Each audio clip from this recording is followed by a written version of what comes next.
What's going on, guys? EpicJonTuazon here, and unfortunately it is time to remove the green. This is an Autodip product. It's pretty much a Plastidip spray, but higher end. And I promised you guys I'd come to you when I remove it to see how easy it is to remove. I did apply 10 to 12 coats, so it should be fairly easy to remove.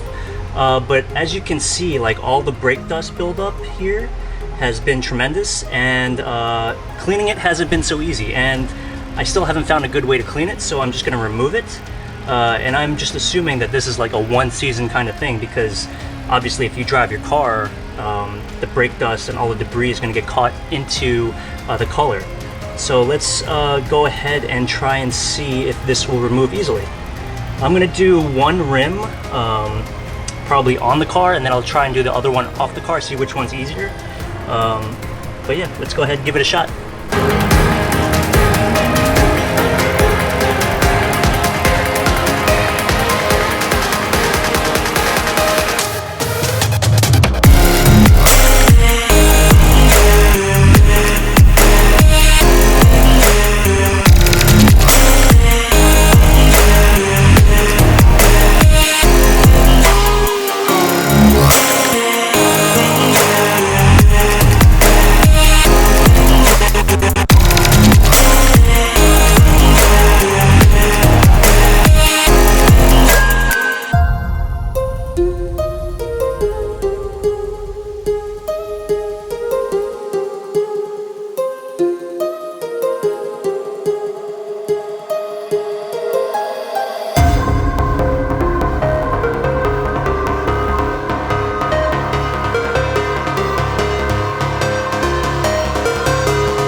Okay, so this is where I'm going to stop for tonight.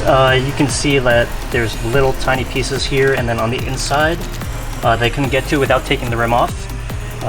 But yeah, it was fairly easy to take off. As you saw, it kind of peeled off. But for intricate wheels such as the BBS, it is very difficult because you got to kind of move slowly and then aggressively on the more surface area pieces. But these indents definitely don't help. And of course, curb rash doesn't help either, because it kind of bonded to it a little bit. But all in all, a fairly easy process. I'll be interested to see whether taking it off has any effect, or I might even try and power wash it and see if it comes off with that.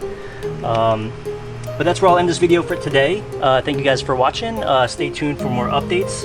And I also have a new color coming, so stay tuned for that. Other than that, I'll catch you guys on the next video. See ya!